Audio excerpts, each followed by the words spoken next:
Earlier today, April 1st, 2026, we initiated an investigation into the well-being of Vice Mayor Nancy Metayer Bowen at approximately 10 a.m. this morning. At The 8 investigation a.m. on through Wednesday, April 1st, 2026, a city employee at Coral Springs City Hall received a text message from the phone of Vice Mayor Nancy Metayer Bowen.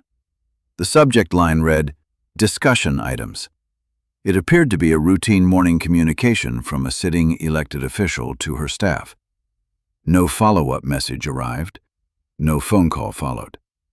Nancy Metayer Bowen had been dead for hours. 1 hour later, the city commission meeting opened without her at Coral Springs City Hall, 9500 West Sample Road. Police Chief Brad Mock was seated. Major Edmund DeRosa was present. Commission Relationship Manager Luam Girmay was at the table. The Vice Mayor was not. She had never missed a scheduled meeting without notification. Not once across 6 years of continuous public service. Girmay texted her husband, Stephen Bowen.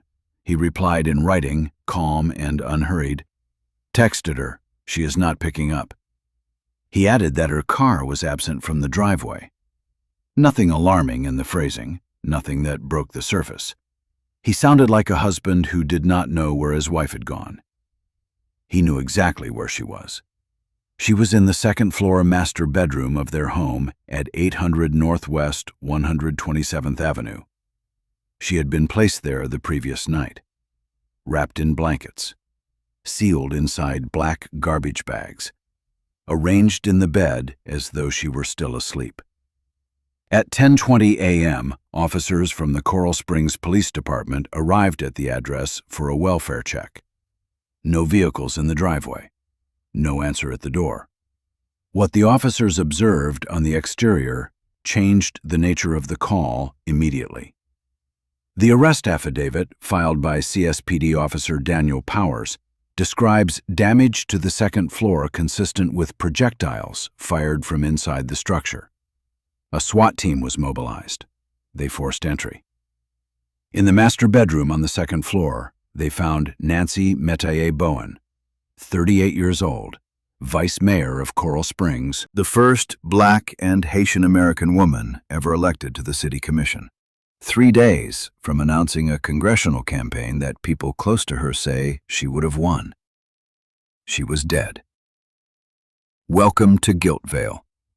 Today's case, the murder of Vice Mayor Nancy Metayer Bowen, a woman who spent her entire career fighting for people failed by systems, and who was failed, in the end, by the one space no system was watching. Subscribe to this channel and turn on notifications so you never miss a case. Drop a comment below telling us where in the world you are watching from. Now let's get into it. Her husband, Stephen Bowen, 40, was 12 miles south in Plantation, while SWAT was breaching his front door. He was in a parking lot near 551 Northwest 42nd Avenue, handing a firearm carrying case to a fellow Freemason. The license plate had been stripped from his black Ford F-150 before he left the house. He had already visited his uncle that morning, already confessed, already said he had done something to his wife and that she was not alive. He had already asked his uncle to hold the weapon.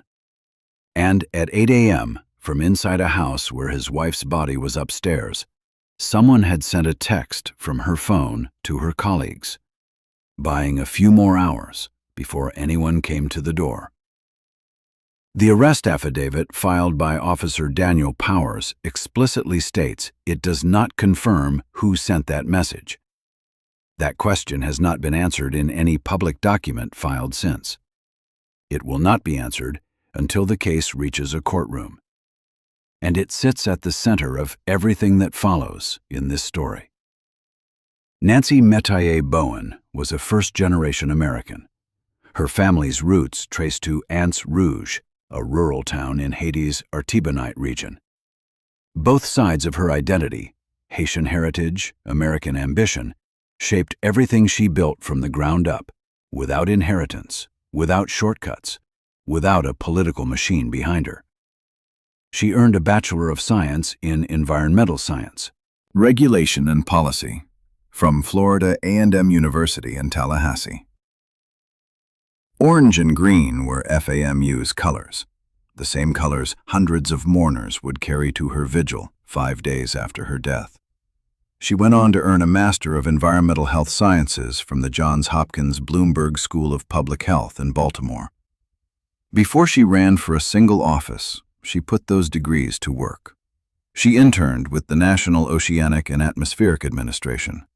She served under former U.S. Senator Bill Nelson and held a position inside the Obama administration in Washington, D.C. She spent roughly 2 years on Haiti relief operations. She joined Broward County government as program manager for the Junior Sustainability Stewards Program.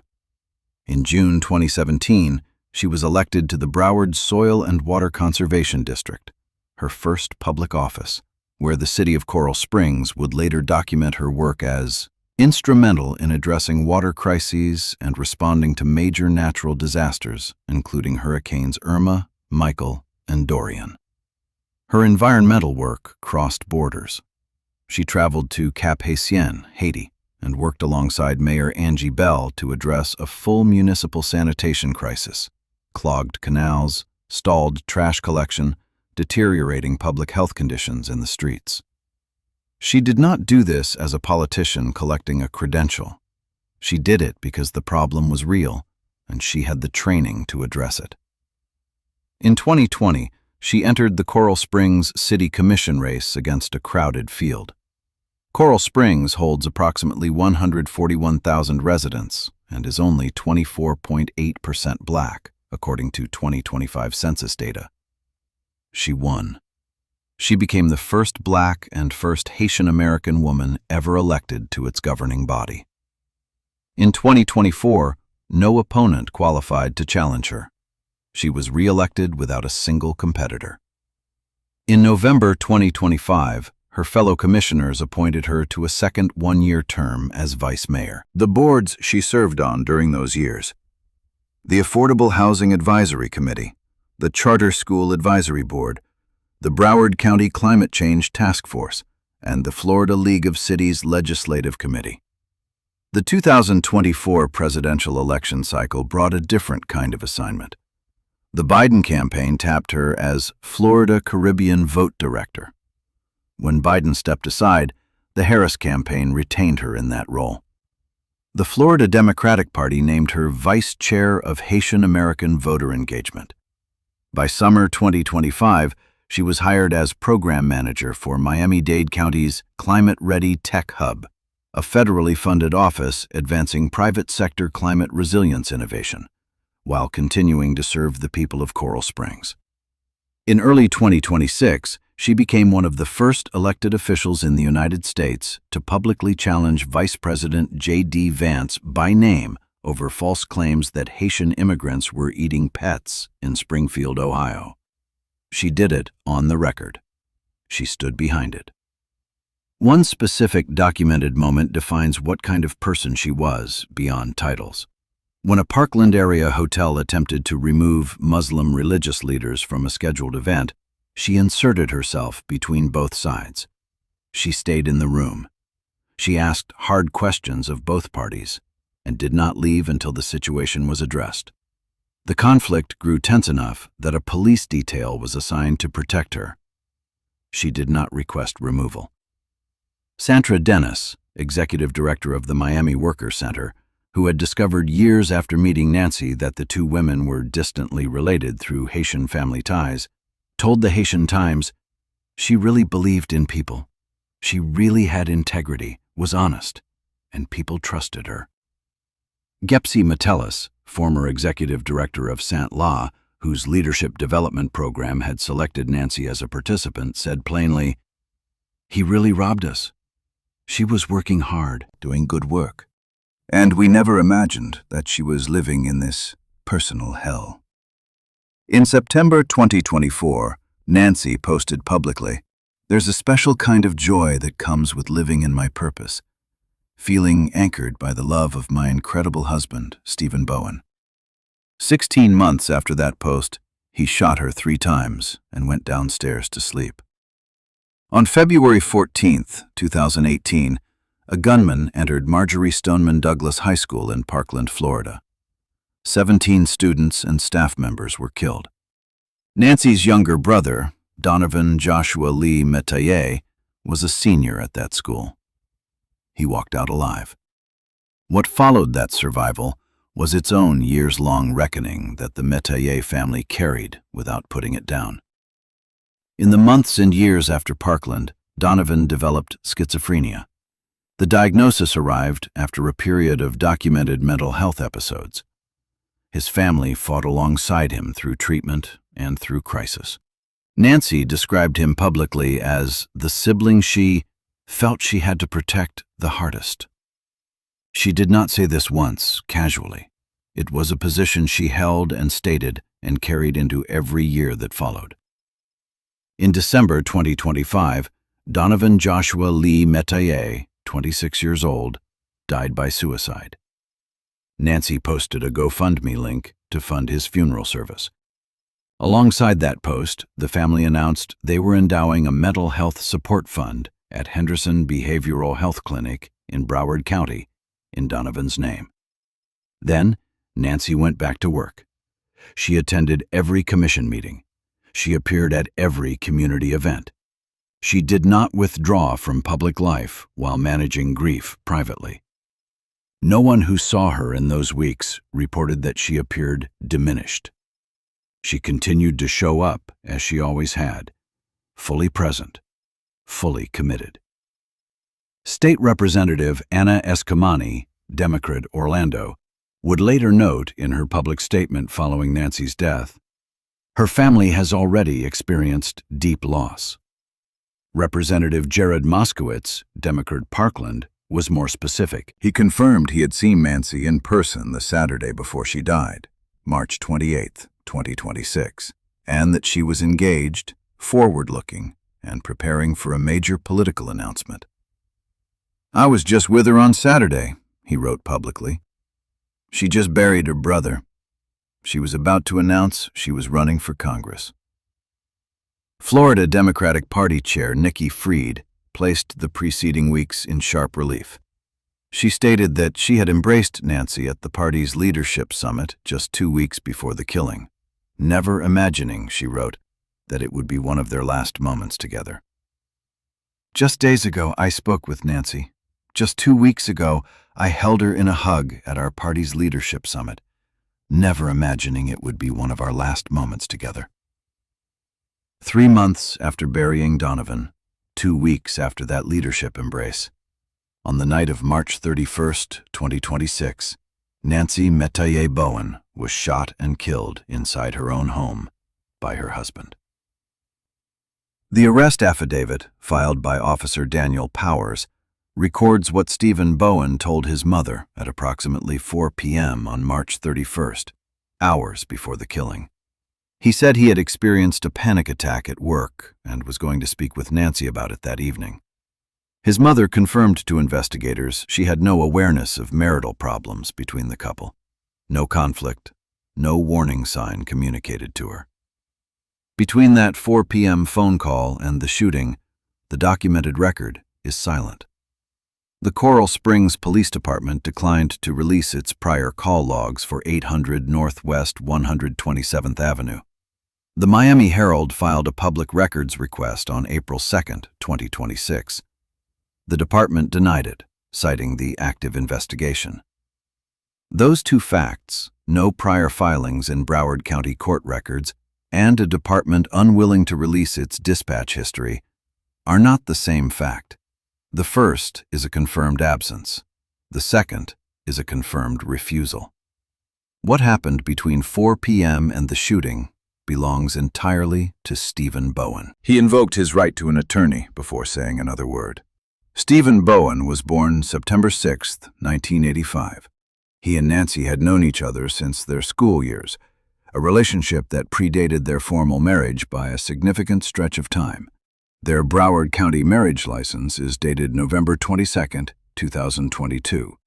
On their second anniversary, November 22, 2024, Nancy photographed herself and Stephen standing in front of the Coral Springs City Seal at City Hall and posted it publicly. 2 years with the amazing Stephen Bowen, she wrote. Cheers to love, growth, and building a beautiful life together. In November 2025, he posted his own anniversary message.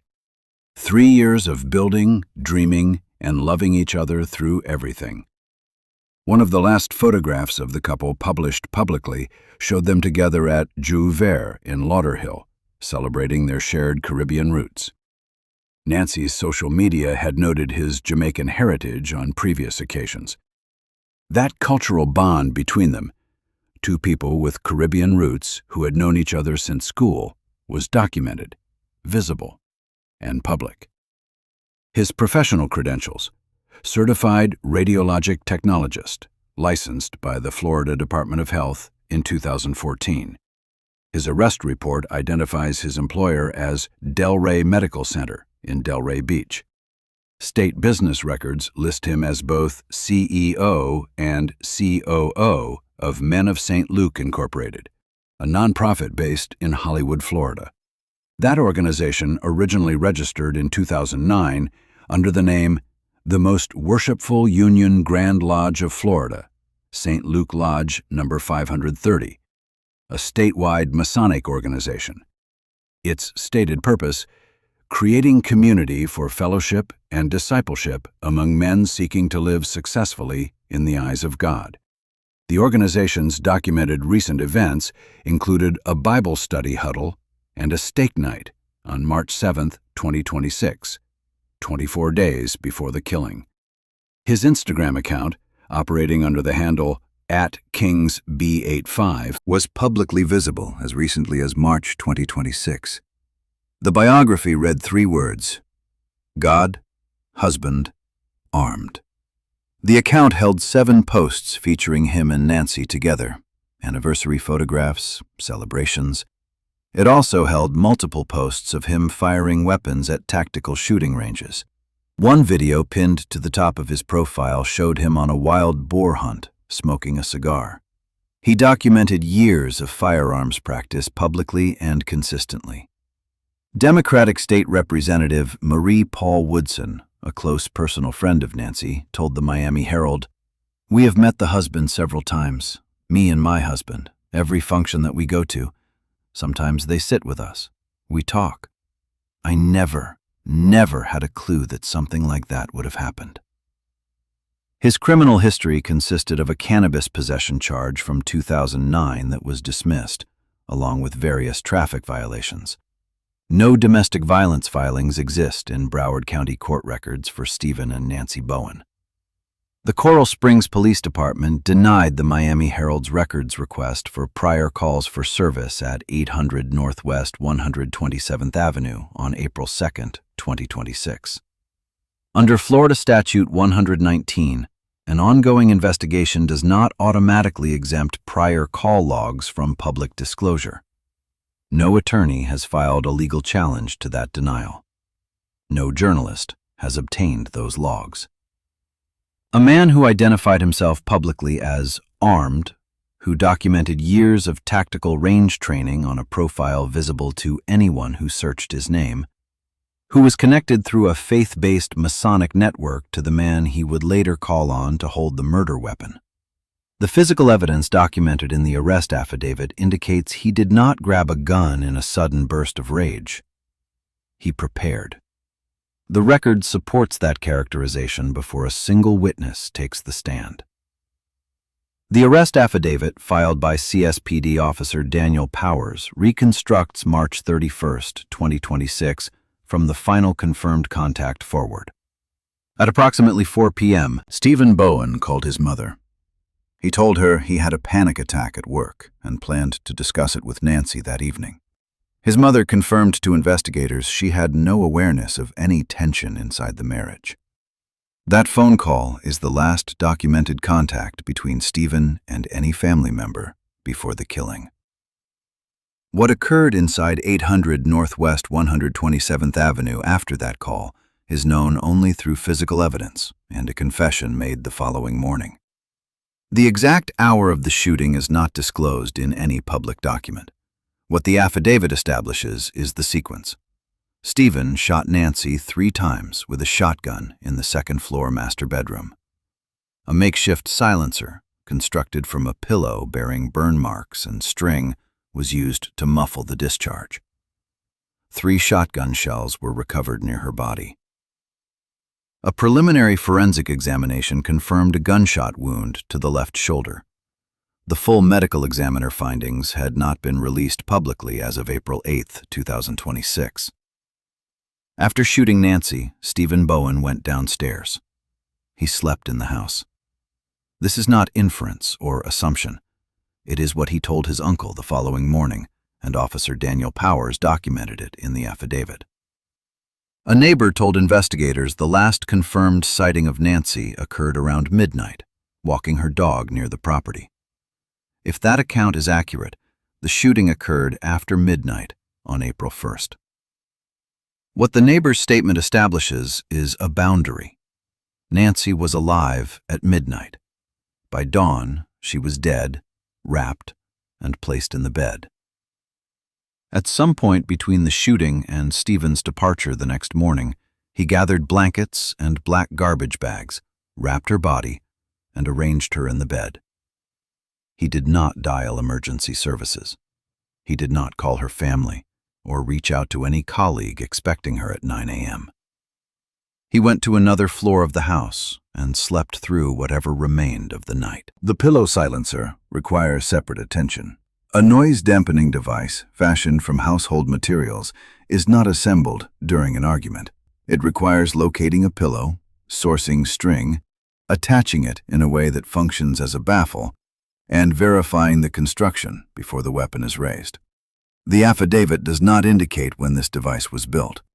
It documents that it existed at the scene, that it bore burn marks confirming use, and that it was found on the bed beside Nancy's body.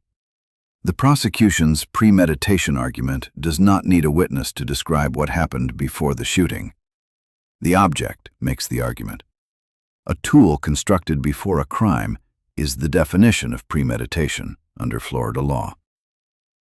At 8 a.m. the following morning, with Nancy's body in the room directly above him, a text was transmitted from her phone. Subject line, discussion items. No subsequent message followed from that number. The arrest affidavit filed by Officer Daniel Powers explicitly does not resolve whether that text was pre-scheduled by Nancy the previous night or composed and sent by Stephen after her death. If he sent it, the documented implication is precise. He was managing his dead wife's professional calendar to present to her colleagues the appearance of a functioning Wednesday morning, extending by hours the window before anyone came to her door. The cover-up began before the body was found. Every action Stephen Bowen took on the morning of April 1st, 2026, was documented by surveillance cameras, license plate readers, a 911 call, and the statements of witnesses. What follows is the public record in sequence. 8 a.m. A text is transmitted from Nancy Metayer Bowen's phone to a city employee. Subject line, discussion items. No further messages follow from that number. The sender remains unconfirmed. 9 a.m. The City Commission meeting begins at Coral Springs City Hall. Chief Brad Mock is present. Major Edmund DeRosa is present. Commission. Relationship Manager Lou M. Gourmet contacts Stephen Bowen by text, asking him to have Nancy reach out to DeRosa. Stephen responds. Texted her. She's not picking up. He adds that her car is absent from the property. Approximately 10 a.m., Stephen Bowen arrives at his uncle's residence. He tells his uncle he did something to his wife. He states she is not alive. He asks his uncle to hold a shotgun. His uncle, whose name is redacted in the public affidavit, later provides this account in a police interview. 9:55 a.m. Surveillance footage documents Stephen's arrival at the couple's home at approximately this timestamp. meaning he returned to 800 Northwest 127th Avenue at a point that overlaps with or follows the uncle visit. The precise sequence between those two locations has not been publicly clarified. Both timestamps are documented in the arrest affidavit. 10:20 a.m. Coral Springs police arrive for the welfare check. No vehicles, no response. Officers observe damage on the second-floor exterior consistent with force from inside. 12:09 p.m. Surveillance footage documents Stephen leaving the home. 12:30 p.m. A Coral Springs detective surveys the exterior and notes damage consistent with projectiles. Approximately 1:39 p.m. License plate readers pick up Stephen's black Ford F-150 traveling along SR7/US 441 in Broward County. The vehicle's identifying plate has been removed. Officers locate the truck in a parking lot and begin watching. They observe Stephen hand a bag to another man. That man is later identified as Leslie Washington, Jr., a fellow member of the Masonic Lodge network connected to Men of St. Luke. The bag is consistent with a firearm carrying case for rifles or shotguns. Washington accepts it. He takes the bag into an apartment at 551 Northwest 42nd Avenue. He exits without it. He also accepts ammo boxes. He later tells investigators the two men met to discuss an upcoming Masonic Lodge gathering, and that he was unaware of any crime. Approximately 2 p.m., Stephen's uncle calls 911. His voice is captured on the recording released publicly on April 3rd. "Tell them to break down the door by whatever means." That call provides law enforcement the legal authority to enter the home without a warrant. 2:35 p.m. Officers locate Stephen Bowen at Landmark Towers, 551 Northwest 42nd Avenue, Plantation. As they approach, his documented statement is 4 words. "Oh shit, they're here for me." He invokes his right to an attorney. That same afternoon, SWAT enters 800 Northwest 127th Avenue. Nancy Metayer Bowen is found in the second-floor master bedroom. She shows no vital signs. She is pronounced dead at the scene. Stephen Bowen removed his license plate before moving. He used a pre-existing social network to dispose of the weapon. He constructed a cover story, the lodge meeting, as the operating pretext. He knew officers were coming before they arrived. Every documented action from the moment of the shooting to the moment of arrest was directional, not reactive. That is the cover-up on record. The physical evidence documented in the arrest affidavit filed by CSPD Officer Daniel Powers builds a case that does not depend on motive. It depends on objects, their locations, their condition, what they confirm.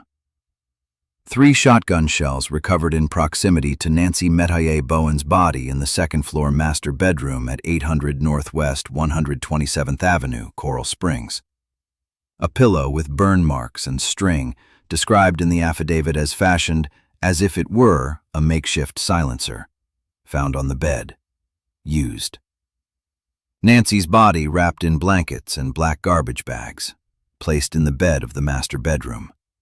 The wrapping required time and deliberate physical action after she was dead. Preliminary forensic examination. Gunshot wound confirmed to the left shoulder. Full medical examiner findings sealed from public disclosure as of April 8, 2026. Interior structural damage. Logged independently at 10:20 a.m. and again at 12:30 p.m. by 2 separate officers as consistent with force originating from inside and consistent with damage caused by projectiles. Surveillance footage. Stephen Bowen on camera at the residence at approximately 9:55 a.m. on April 1st, after the killing had occurred, after he had visited his uncle. During the period CSPD was initiating a missing persons investigation. His Ford F-150, license plate removed and unrecovered at time of his arrest. The shotgun, recovered from the apartment of Leslie Washington, Jr. at 551 Northwest 42nd Avenue, Plantation, following Washington's acceptance of the bag from Stephen in the parking lot at 1:39 p.m. Ammunition boxes, also transferred to Washington alongside the weapon, per his statement to investigators. 3 independent physical points support the premeditation classification documented in the affidavit. First, the makeshift silencer was constructed before the shooting. It does not assemble itself under emotional duress. It requires forethought, materials, and assembly. Second, the body was wrapped and concealed after death. That action required gathering blankets and garbage bags from somewhere in the house and using them deliberately. Third, the weapon disposal was coordinated the following morning through a social network with an established cover narrative. A man in crisis does not have a lodge contact standing by and a cover story ready. A man who planned has both. 12 to 15 hours. From the approximate time of the shooting to his arrest at 2:35 p.m. on April 1st. Across that window, the documented record shows 0 spontaneous behavior. Every action, the text at 8 a.m., the calm reply to Gourmet, the uncle visit, the return to the house, the departure at 12:09 p.m., the removal of the license plate, the handoff to Washington, was sequential, purposeful, documented. The public records gap adds a further dimension. The Coral Springs Police Department denied the Miami Herald's request for prior call logs at the address on April 2, 2026. No legal challenge to that denial has been filed. No reporter has obtained those records. Florida law does not extend blanket protection to prior call history during an active investigation. The department chose to withhold. What that history contains, if anything, remains outside the public record. The question the evidence does not answer is the same question 6 words cannot answer. What, specifically, had Stephen Bowen decided he could no longer take? The affidavit documents the physical aftermath of that decision with precision. It does not document what preceded it inside the walls of that house. The legal proceedings that followed moved quickly through their opening stages and then encountered a complication the court had not anticipated. April 2nd, 2026. Stephen Bowen made his first court appearance at Broward County Bond Court. The charges presented: premeditated first-degree murder and tampering with or fabricating physical evidence. A judge reviewed the probable cause affidavit filed by Officer Daniel Powers and found sufficient basis. Bond was denied. Stephen Bowen was remanded to Broward Main Jail, where he remained as of April 8, 2026. April 6, 2026. The Broward County Public Defender's Office filed a motion in court asking the judge to relieve the office of further representation of Stephen Bowen. The motion, obtained by TMZ, stated the office was ethically precluded from representing him. The reason? Several members of the office held both personal and professional relationships with Nancy Metayer Bowen. Continued representation, the filing argued, would violate Bowen's rights to effective assistance of counsel, due process, and a fair trial. Accompanying court documents confirmed that Stephen Bowen had been declared indigent. He cannot afford private legal representation. His constitutional right to court-appointed counsel is therefore unresolved as of the date of this report. A man charged with first-degree murder sits in Broward Main Jail with no confirmed defense attorney. The right to counsel conflict has not been adjudicated. No new attorney has been publicly assigned. What the prosecution currently holds, per the public record: the probable cause affidavit filed by Officer Daniel Powers, multiple witness statements, including Stephen's uncle, Stephen's mother, and Leslie Washington, Jr., physical evidence from the scene, the silencer, the shells, the body wrapping, the structural damage. Surveillance footage placing Stephen at the residence post-killing. License plate reader data tracking his route south. The recovered shotgun from Washington's apartment in Plantation. A verbal confession to his uncle, captured on the 911 recording released publicly on April 3rd. And his own 4 words spoken at arrest. "Oh shit, they're here for me." The public records gap remains active. The Miami Herald's request for prior call logs at 800 Northwest 127th Avenue was denied on April 2nd. No court order has been sought to compel disclosure. If prior domestic incidents occurred at the address, that information would potentially be relevant at both the guilt phase and sentencing. Its existence has not been confirmed. Its absence has not been established. The department said no. No one has yet pushed back through legal channels. What the defense does not yet have: a lawyer, a documented motive beyond 6 words, a public narrative, a timeline of events from the accused, or any statement made after the moment he invoked his right to counsel. The prosecution's case, as currently constructed from the public record, rests on physical evidence, multiple admissions, documented movement, and a confession captured on audio. The defense has not yet begun. The indigency complication is not procedural noise. It matters. If Bowen cannot retain private counsel and the public defender's office cannot represent him due to conflict, the court must appoint outside counsel, a process that takes time. The longer that appointment is delayed, the further the trial date moves. Nancy Metayer Bowen's family is waiting for a court date that does not yet exist. On the evening of April 3rd, 2026, hundreds of people gathered on the front lawn of Coral Springs City Hall at 9500 West Sample Road. They wore orange, Nancy's favorite color and the color of Florida A&M University, where she first earned her degree. They brought white candles.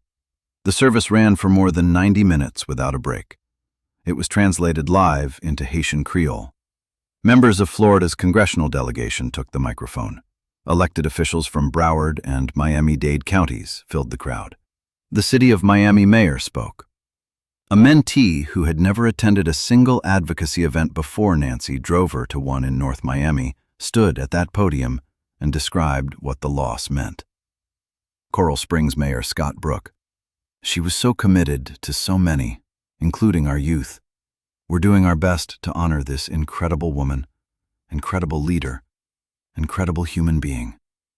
City Commissioner Joshua Simmons, who called Nancy his battle buddy on the dais, and said the commission was now incomplete. She spoke up fiercely for the downtrodden. She was centered on equity, justice, change, and sustainability in everything she did. "I personally am having a very hard time processing this." City Manager Catherine Givens. "She wasn't just a leader. She was the light in every room that she entered. She was a steady voice in difficult times, a compassionate soul who lifted others up, and a friend to so many." FAMU President Marva Johnson. "Nancy was not just an alumna. She was a living example of FAMU's promise in action. Her absence leaves a void that cannot be filled." Florida Democratic Party Chair Nikki Fried. "Above all, Nancy was my friend, and a friend to everyone who has ever believed that democracy was worth fighting for. The world is less bright without her in it." Representative Jared Moskowitz at the vigil, addressing the congressional race she never got to run. "Nancy would have won that race. Debbie and I can't get her there. We will go to the floor of the body she would have been a member of, and we will talk about Nancy." Emma Collum, who first encountered Nancy in 2016 while volunteering for Hurricane Matthew relief. "My husband and I thought we were going to drop off some food. 5 hours later, Nancy had us running to every church and every house up and down Broward Boulevard. When you're on Team Nancy, you're never off Team Nancy." Christelle Louisdor, founder of Gen Z Pu Haiti and Nancy's mentee. "Nancy showed me what it truly means to advocate, not to speak, but to stand. not to care, but to also act. She called purpose out of me, and she taught me how to carry myself. Then, separately, I'm still in disbelief. Ever since she died, I've called her phone every day, just hoping I could hear her voice one time. State Representative Dodie Joseph, D. North Miami. She always showed up for the Haitian community from which she hailed. Miami-Dade County Commissioner Marlene Bastien. I realized she was a bright young leader. At that time, people thought climate work was so far away from daily living, when in fact those communities are the first ones under-resourced when disaster strikes. Essence magazine in its April 2026 coverage. Nancy Metayer Bowen deserved to live, to run for Congress, to keep fighting for her people, and to grow old in the community she loved. Her death is a devastating reminder of the domestic violence epidemic that continues to claim the lives of brilliant, beautiful Black women. No prior domestic violence filing exists in Broward County court records. No one who knew the couple publicly saw indicators. A police department has refused to release dispatch records, and a woman who wrote publicly about being anchored by her husband's love was found wrapped in garbage bags in the bedroom of the home they shared. What the public record cannot answer is what was happening inside that house that none of the people who knew and loved Nancy were permitted to see. On April 17, 2026, Coral Springs will hold a formal celebration of life for Nancy Metayer Bowen at the City Hall where she served. As of April 8, 2026, 8 days after her body was discovered, this is the documented record. Stephen Bowen, 40, born September 6, 1985, is held without bond at Broward Main Jail. He faces premeditated first-degree murder and tampering with or fabricating physical evidence in the death of Vice Mayor Nancy Metayer Bowen. He invoked his right to an attorney at 2:35 p.m. on April 1, 2026. As of today, no defense lawyer has been publicly confirmed. The Broward County Public Defender's Office filed on April 6th to withdraw from the case, citing personal and professional relationships between office staff and the victim. Stephen Bowen has been declared indigent. His constitutional right to counsel remains unresolved. The Coral Springs Police Department has not issued a public motive statement beyond the 6 words recorded in the arrest affidavit. I couldn't take it anymore. 6 words that tell an outcome, and nothing of what built toward it. The prior call logs for 800 Northwest 127th Avenue are still undisclosed. The Miami Herald's April 2nd request was denied. No court challenge has been filed. Whatever those logs contain, if anything, remains unknown to the public and, as of now, to the court record.